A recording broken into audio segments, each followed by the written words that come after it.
The following program is made possible by Wells Fargo. Wells Fargo, the next stage. Does the Latino vote hold the key to the 2016 presidential election?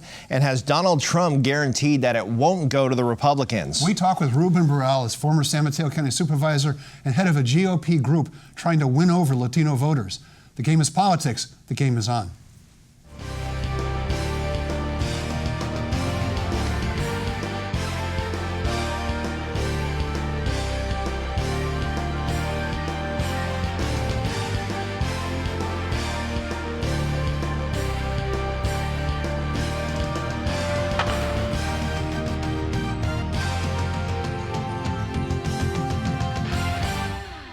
I'm Mark Simon. And I'm Kevin Mullen. A recent study said that a Republican candidate for president has to get 40% of the Latino vote to win, the threshold George W. Bush achieved in 2004. But the blunt rhetoric from Donald Trump has many political insiders saying that the GOP has lost to the Latino vote, at least for the next election and maybe beyond. Our old friend Ruben Barrales is a former San Mateo County Supervisor and Deputy Assistant to President Bush. And he heads Grow Elect, a national organization devoted to recruiting and supporting Latino Republican candidates at every level. Welcome. Thanks for joining us. It's nice to see you again. Yeah, great to be in San Mateo County with you. Well, you know, it seems like every show where we talk about politics, we start off by talking about Donald Trump. Yeah. He's like the irresistible force. Yeah. Is he? I mean, how do I ask the question? Is he alienating Latino voters? It seems like he's almost going out of his way to do so. Yeah. How much damage is he doing? Well, he's doing potentially a lot of damage for the Republican brand if Republicans don't stand up and say he doesn't speak for us, which a number of the 2016 Republican candidates have already said, and others in the Republican ranks, from activists to party leaders. So, you know, in the long run, I don't know. In the short term, he's leading in the polls, which, you know, it's a slow summer. Leading in the polls this far out from a general election, you know, this far out in the last 3 presidential elections, you had 6 leaders in those three election cycles. Only 2 of those leaders ever became the party nominee. So chances are very good that the leader in the polls today will not be the nominee of the party at the end of the day. And you look at, I know Trump has come out on top in Iowa, for example, the Iowa poll. Well, you know, in the Republican side, the last 2 winners of the Iowa caucuses, Rick Santorum and Mike Huckabee, never came close to becoming the nominees. So it's still early. I think people are fascinated with Trump. I think what happened in his announcement, he made some very derogatory statements towards Mexicans and immigrants, and I think it caught everyone by surprise, probably even him. It caught fire, and then, you know, kind of the personality took over, and people are searching for some excitement in politics, and he brings excitement. He brings entertainment, you know, and so, you know, that's what he's brought. I don't think he brings a seriousness, and I think in the end, you know, it's going to be the eventual Republican nominee and that person's tone as it relates to Latinos and whether or not we make progress there. Your family's from Mexico. Were you offended by what he said? Oh, definitely, yeah. Myself and a number of other Hispanic Republicans wrote a letter to him immediately after those statements and saying basically it's just inappropriate and really that tone matters. And now I see that he's been lectured by Hillary Clinton and Jeb Bush and others on tone, which he dismisses. But really, you know, one of the main problems for the Republican Party is tone as it relates to Hispanics and Latino voters. You got a letter of apology back from him. I'm waiting. He's been busy, so I'm sure he'll get back to me. So I wanted to ask about 2 candidates in particular, Marco Rubio and Ted Cruz. I mentioned on the last program, as a Democrat, I see Marco Rubio as a real potential threat, just in terms of the juxtaposition with a Hillary Clinton or a Joe Biden or an Al Gore. He seems rather mute on Trump. Ted Cruz, however, has actually sort of cozied up a little bit to Trump. So I, as somebody who's not from the party, trying to understand sort of how they are playing this with regard to kind of what the long-term strategy is from these two candidates and how they approach Trump and what sort of the long-term plan is if they were to get the nomination. I don't think Cruz will, but Rubio might. Yeah, so Rubio's incredibly smart. He's got, he's the right package in terms of he's young, he's energetic, he's articulate, he's got an incredible story coming, from a working class family and now, a contender for the President of the United States, at least for the nomination. So Marco, I think, has a longer term view of this, not just 2016 cycle. Ted Cruz, from my perspective, he is more looking at building his base and increasing that. I think he thinks, well, actually, I think we're seeing the Trump lead right now is cutting into Ted Cruz and some other very conservative Republicans base. So I think Cruz is trying to cozy up a little bit so that if and when Trump fades away, he might be able to retain some of that support. So I think that's interesting politics in the campaign. What you're seeing too is Cruz and Rubio are getting on the natural some attention from Latino voters. Basically, primarily because they happen to be Hispanic themselves. Right. Does that help? Does it help balance to some degree that the presidential field, 2 out of 17, that there are some Latino Hispanic names in the race? Does that help? Oh yeah, it does. It definitely helps. In the end, it's about the candidate, their story, their position on the issues, and their tone. So that's what really matters. But yeah, it really helps to have, look at the diversity. On the Democrat side, you have a woman, that's fantastic. You've got a socialist, that's great diversity. You got potentially the sitting vice president, another older white man.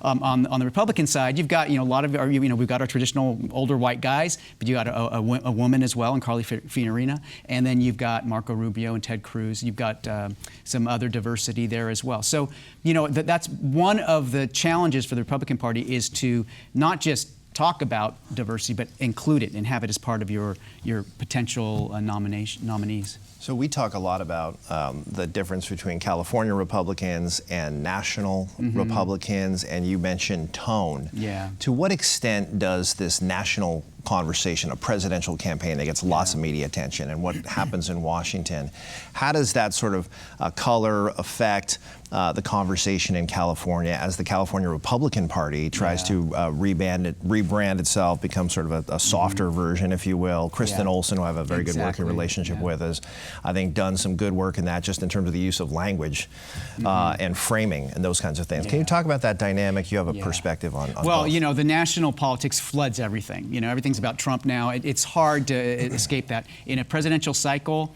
the national politics will just trump all the state work that's done. But you mentioned Kristen Olson, the Republican leader in the Assembly. She immediately sent out a statement denouncing Trump's remarks regarding Mexicans and immigrants. And she said a fantastic tone. And really, tone matters because in the end, people are going to be more inclined to vote for someone who they think cares about people like them.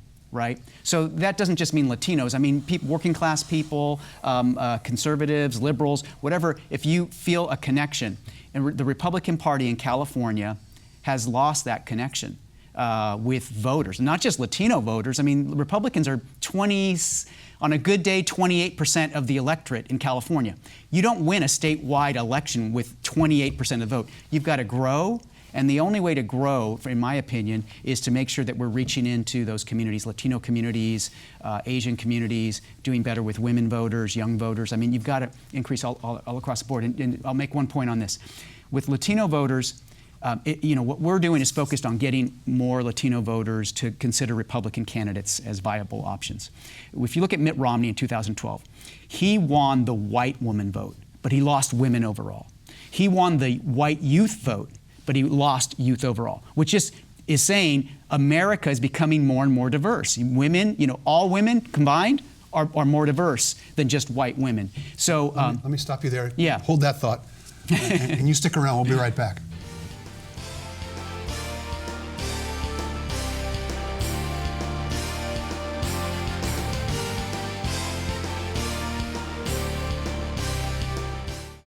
It's been over 150 years since Wells Fargo first opened for business. Since then, we've enjoyed your community support, and we're passionate about returning it. Every day, Wells Fargo team members roll up their sleeves and donate their time to organizations and charitable groups throughout the Bay Area. Nationally, we've committed even more. In just the past 2 years alone, we've donated over $70 million to support schools and educational programs. It's a commitment we're proud of. Wells Fargo, the next stage.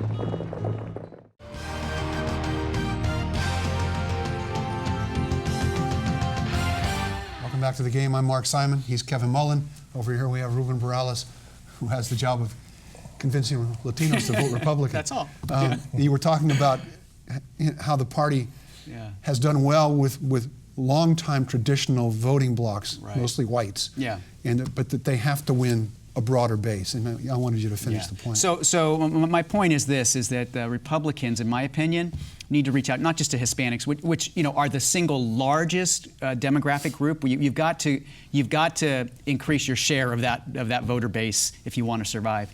But Republicans have to do a better job across the board. And again, that's where I think tone plays a big role. I mean, look at George W. Bush. In 2004, he won 44% of the Hispanic vote. Ronald Reagan won up to 44% of the vote of the Hispanic vote as well. Republicans in recent history have been able to do it, but look at the tone.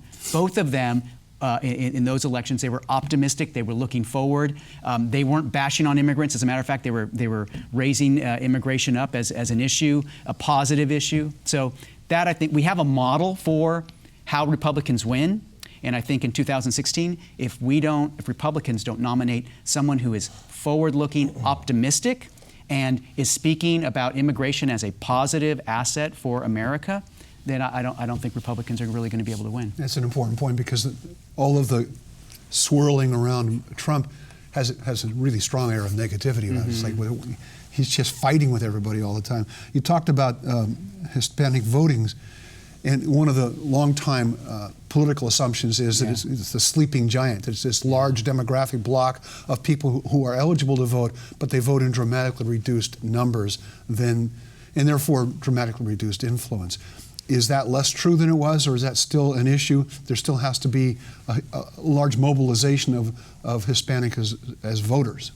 Yeah, so it's not so much a sleeping giant. It's more like it's growing into its own. I mean, Latinos are becoming a huge factor in electoral politics. In California, obviously, they already are. Nationally, they're becoming, but it's a gradual increase. It's not an earthquake, if you will. The earthquake in California we felt last year when it was announced that 38% of the population is Hispanic. So Hispanics are now the single largest ethnic bloc in California. Voting-wise, they're only about 17%. So there's a way to go there nationally as well. But what Democrats and Republicans need to realize is the white share of the electorate at the national level is decreasing 2% every presidential election cycle.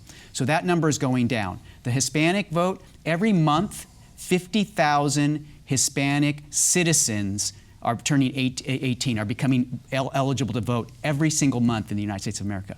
So these numbers are crossing, and if somebody wants to win an election in California, definitely, or nationally in the near future, they're going to have to figure out how do they appeal to more Hispanic voters. So you mentioned W and his share of the electorate on his reelect.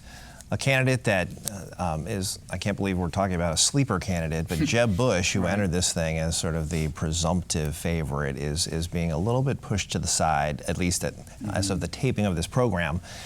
What are his chances, should he survive the nomination battle, to appeal to Latino voters, given his track record as a governor of Florida? And I think the Bush branding generally has been tilted to have sort of that compassionate conservative approach. Right. How does he play this in the long run? I mean, every vote is up for grabs, but is he maybe ideally positioned more so than any of the field to appeal? So. I think he is. Again, it's early now, and again, historically, you're probably better off not being in the lead this far out from the general election. Historically, the leaders today are not the folks who end up winning in the end. But with Jeb Bush, He's got an incredible connection with the Hispanic community. I think that's only going to grow. And he's not making the mistake that many Republicans make, the old kind of Nixon strategy of run to the right in the primary and then run to the left in the general. He is staying steady. He's truly conservative, but he's talking about immigration, education, and other important issues in a tone that I think is acceptable to primary voters, we'll see, and then I think general election voters. And so I think he has the potential to be very appealing to Hispanic voters. Look, Republicans are not going to win an overwhelming majority of Hispanic votes anytime soon. But Republicans don't even need to win 50% of the Hispanic vote to win. If a Republican can win in the 40 percentile, Republicans will win the presidency and other races as well. So the threshold's not that large. And again, one Bush has already done it. Ronald Reagan has done it. So it can be done. And again, it's got to be done, I believe, with an aspirational, positive, and optimistic tone. How urgent is it for the Republican Party? In a fairly recent speech to a Republican group, you used the phrase "grow or die." Yeah. Is that really the prospect that the party's facing? If it doesn't find a way to appeal to Hispanic voters, it could remain a minority party for quite a while to come. It could, it could even fade away. I mean, not even remain a minority party. You do in politics, like in business, you grow or you die, and that's the same for the Republican Party in California. 28% of the voters are Republican, as I mentioned, in California. That number has been steadily declining. It can't go down much further and still remain relevant. So there's got to be a way to grow. And the only way, or I should say maybe not the only way, but the only way I'm aware of to grow is to tap into the largest demographic group, and that's Hispanic voters. And again, you don't need to win them all, but if you take a poll, well, we've seen polling of Hispanic voters, and they basically break up into thirds. A third liberal, self-identified liberal, a third moderate, a third conservative.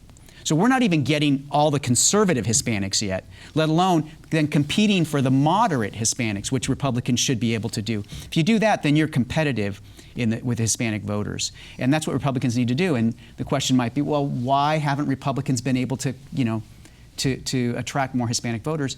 And again, it relates to tone. It goes back to 187 and other issues where Hispanic voters, not all, but many, feel, Republicans don't really care about me, so I don't really care what they have to say. They feel alienated. Yeah. And on that cheerful note, we're going to take another break. We'll be right back. Stick around.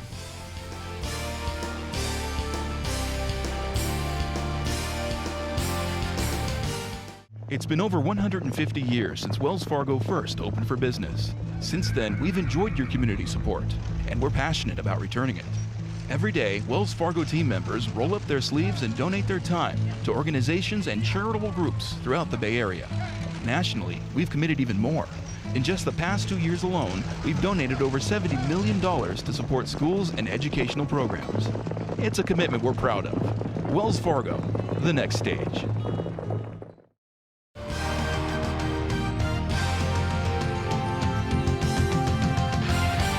I'm Mark Simon. He's Kevin Mullen. Over here is Ruben Barrales. And if we seem particularly on top of our game, it's because our old buddy Bob Marks is also sitting over there kibitzing on the show.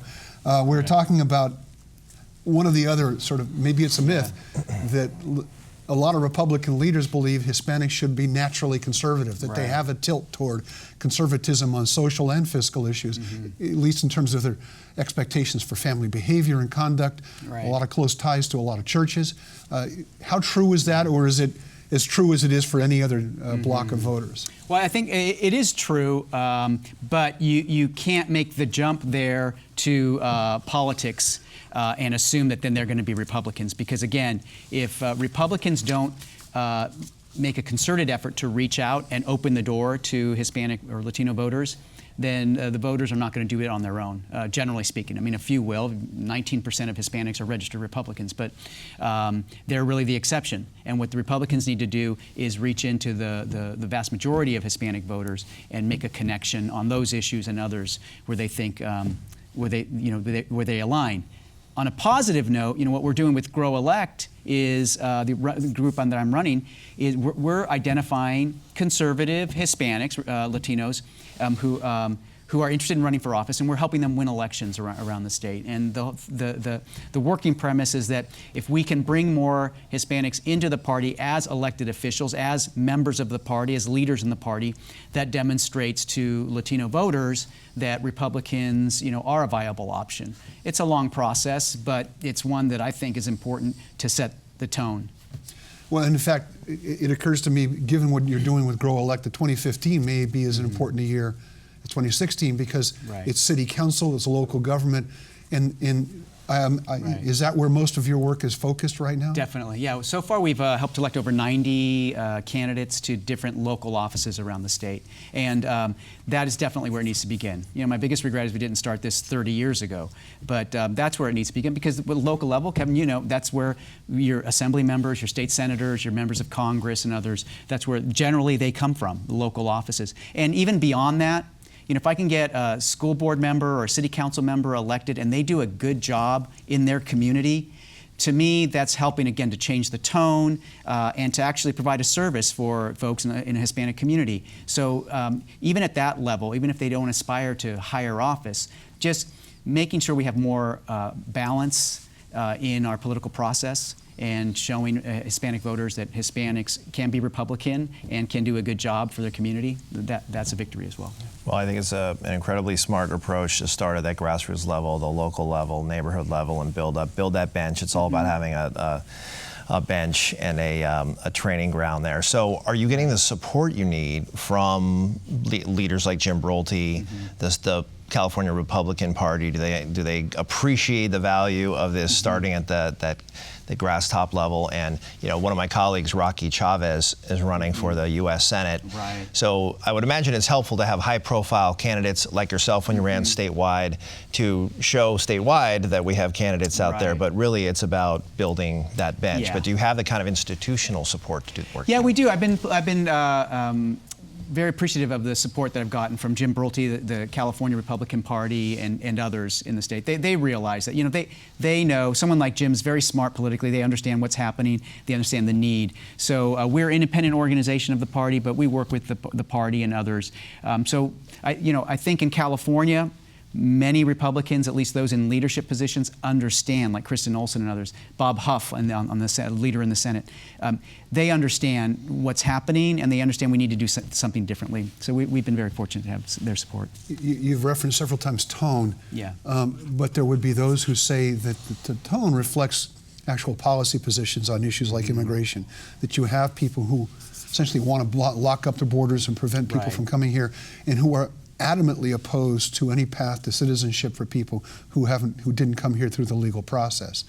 So how does that square? I mean, if it's tone, that's fine, but if it ends up being policy, the policy often drives the tone, doesn't it? They're both important. Yeah, they're both critically important. But I would argue that you can have policy differences, but your tone, the way you talk about those differences, can make all the difference in the world. So, it's legitimate for people to have concerns about border security, about immigration. I know environmentalists on the left have some concerns about more people coming into this country, want to limit or reduce or eliminate immigration into the country. But it's about the tone. So my advice to Republicans is, even if you're very tough on immigration, you want to reduce it or stop immigration, I think there needs to be an appreciation for what immigration has done for this country, to make it the greatest country in the world that the world's ever seen because of our diversity, and immigration being a big part of that. I think talking about that first, and then about the position where you are on that, I think that makes all the difference in the world. So I'd like to ask you, we get caught talking Democrats versus Republicans, but there's this growing slice of the electorate declined to states. Actually, registration is declining in both parties, a little more rapidly in the Republican Party than the Democratic Party, I'm happy to say. Yeah. But I think we're all looking at this slice of the electorate in the middle that may hew one way or the other. Can you talk about just the interrelationship of the rise of decline to states and independents and the Latino voter, and what those numbers are, what that means for this overall conversation? Yeah. So just like the general population, Latino voters are becoming more independent or decline to state or non-party preference, and I think what that means, an opportunity and a challenge, an opportunity for Republicans and a challenge for Democrats, is appealing to those voters. Many of those declined to state voters are either very conservative or very liberal. They just don't want to, they don't feel the Democrat Party is liberal enough or the Republicans are conservative enough. So some of those folks will naturally be a base of either of those parties. But you've got folks in the middle who truly are not aligned. You mentioned, newer voters, immigrants who come in who don't want to align. So I think the silver lining for Republicans is those are potential voters who are up for grabs. And again, this is where the tone matters, reaching out matters to those voters. When I was in Washington, D.C., took my mom out there from Redwood City, and we went and viewed the different monuments. And I went to the Vietnam Memorial. And at the Vietnam Memorial, all the names of the fallen soldiers are there. And she looked at it, and the first thing she said to me is, look at all the Hispanic names on that wall. And to me, it resonated in that Hispanic voters, if they see more Hispanic names of office holders, of Republicans, of folks as part of the Republican team, if you will, there's more of an affinity there. And the Republicans are way behind the Democrats in terms of electing more Hispanic voters, Hispanic elected officials, so that voters have that connection with them. Then you have the tone and the policy issues as well, obviously. So when you go recruit a candidate, yeah, what's your pitch? How do you do that? Well, what's really funny is many times I'll go to a candidate and say, hey, I'm with Grow Elect. We support Latino candidates. We want to give you money and we want to give you campaign advice. And they usually hang up the phone or don't respond to the emails because they think it's some kind of scam. That's the response I normally get. But it's been tremendous. Many of these folks are first-time candidates. So we help them with what they don't know about the game, if you will, how to run for election. And we have to stop you. It's nice of you to mention the name of the show as you finish it up. Ruben Barrales, thank you so much for being with us. Thanks. And thank you for being with us, and join us next time on The Game.